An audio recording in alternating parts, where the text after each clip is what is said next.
Be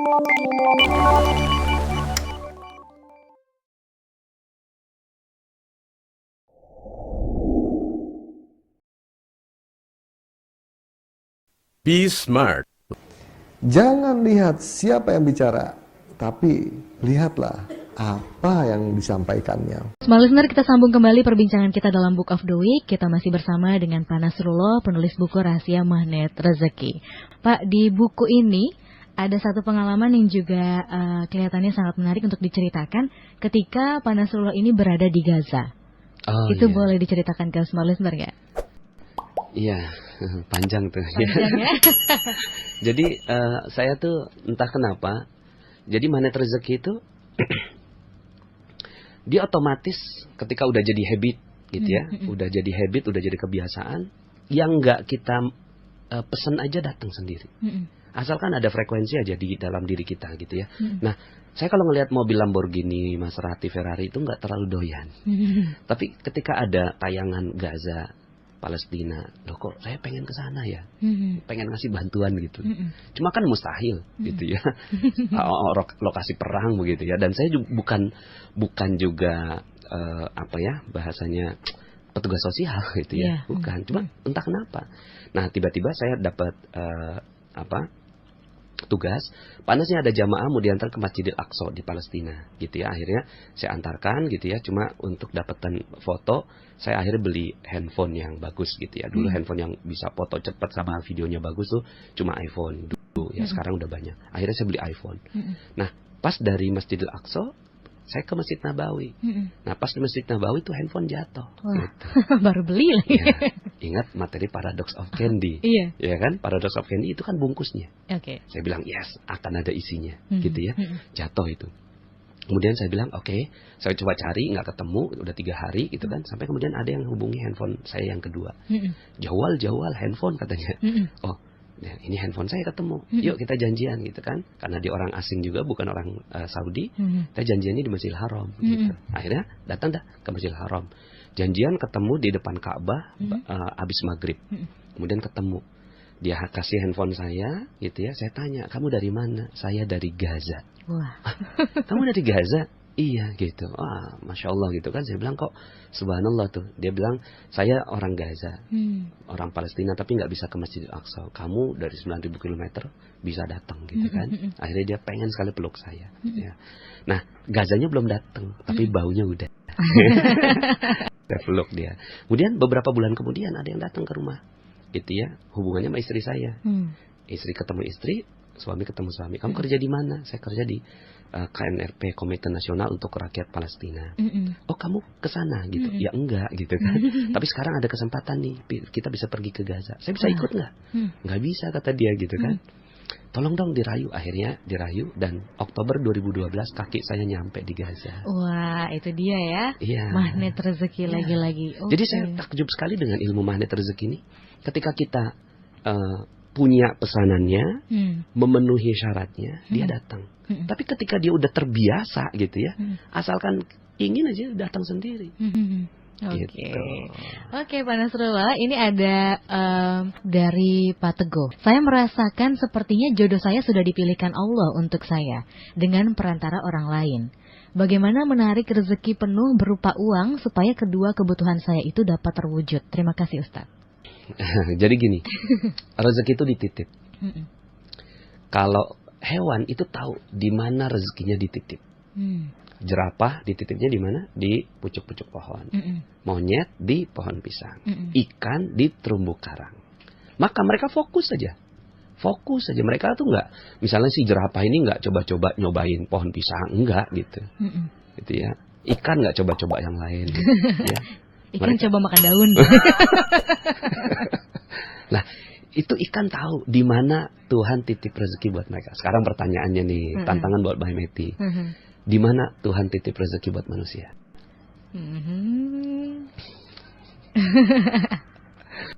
Macam-macam jawabnya. Iya. Ada bilang di seluruh dunia, di seluruh bumi. Ya, karena terlalu luas, akhirnya nggak dapet. Bingung kita.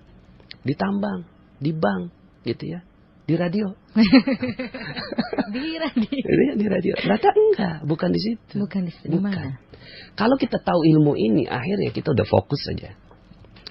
Rezeki dititip di kemuliaan dan kebahagiaan orang lain. Oke. Maka kita kalau udah tahu ilmu ini, maka kita fokus aja muliakan dan bahagiakan orang lain. Itulah rezeki kita. Yes. Gitu. Selama ini, ya, ada nggak jerapah yang ngancurin pohonnya? Nggak ada. Monyet yang ngancurin pohon pisang? Nggak. Ya, ada. Ikan yang ngancurin terumbu karang? Nggak ada. Yang ada manusia. Nah, ada nggak manusia yang menyakiti hati manusia yang lain? Wah, banyak. Akhirnya sebenarnya rezeki udah ada. Di depan saya, sebelah kiri saya. Ini rezeki saya. Okay. Maka sederhana saja ya. Yang perlu saya lakukan adalah bagaimana saya memuliakan dan membahagiakan orang di depan saya. Nggak usah jauh-jauh, pokoknya udah di sekitar kita nih. Coba bayangkan, 250 juta rakyat Indonesia, gitu. Di mana rezekinya? Banyak sekali. Jadi, Masya Allah. Maka kenapa kita akhirnya bingung terhadap rezeki? Karena kita nggak tahu di mana Allah titip rezeki kita. Kalau udah fokus. Fokus aja gitu ya. Fokus aja, muliakan dan bahagiakan. Pakai WhatsApp kan? Pakai WhatsApp. Bahagia nggak pakai WhatsApp? Bahagia. Maka pantas nggak kalau penemunya WhatsApp dapat uang? Pantas. Dapat rezeki. Oke, itu dia.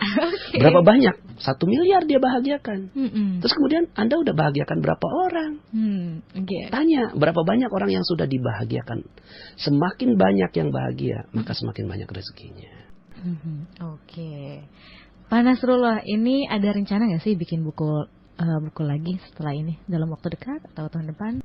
Ya, rencananya sih setahun sekali. Setahun sekali pasti harus ada buku yang keluar. Harus ada yang buku keluar, tapi buku yang dalam gitu loh. Ya, bukan cuma sekedar terbit gitu ya. Gitu. Tapi saya ingin bukunya dalam gitu.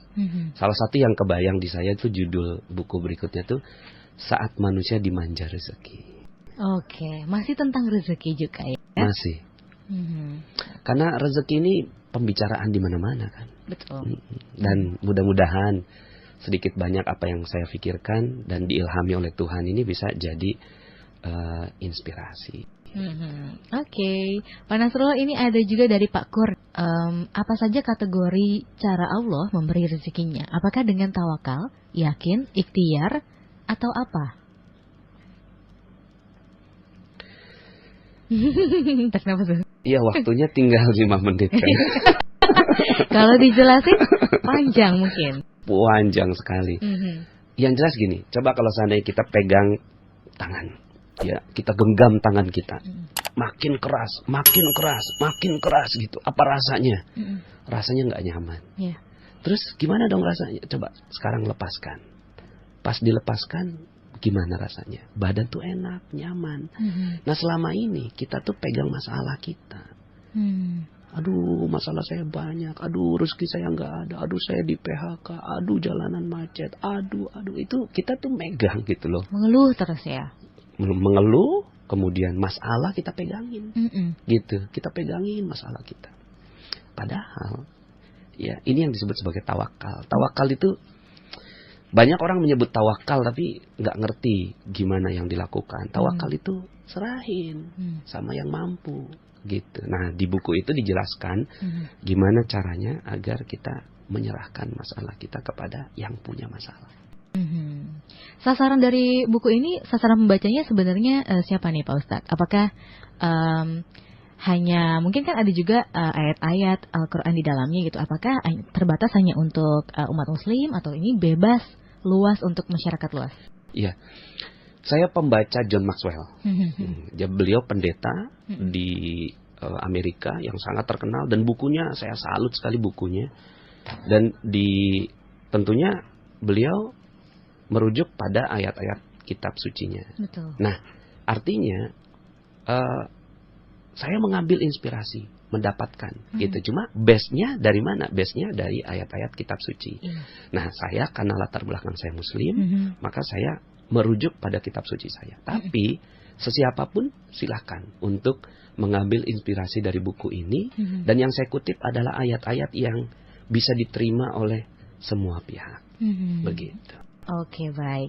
Terakhir ada yang mau disampaikan kepada smart listener nih, Pak Nasrullah?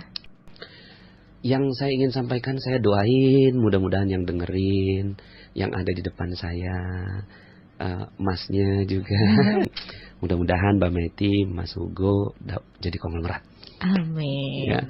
Dan juga para pendengar setia Magnet Rezeki. Nah, saya doakan mudah-mudahan semua jemaah semuanya mendapatkan rezeki berlimpah. Oke, siap. Baik, kita sudah berada di akhir kebersamaan kita dalam Book of the Week nih, Pak Nasrullah. Baik, Pak Nasrullah, terima kasih banyak. Terima kasih Mbak sudah Meti, berbagi di Mas Book of Hugo. the Week. Sukses untuk bukunya. Semoga semakin banyak yang membaca dan terinspirasi lewat buku Rahasia Magnet Rezeki. Amin. Apa itu magnet rezeki? Kita biasa menyebut duduk diam rezeki datang sendiri. Tentunya tidak ada yang seperti itu ya. Tapi memang secara real ternyata ada dunia keajaiban yang beredar di sekitar kita. Ternyata bisa loh kita semua mendapatkan apa-apa dengan cara ajaib dan ada ilmunya.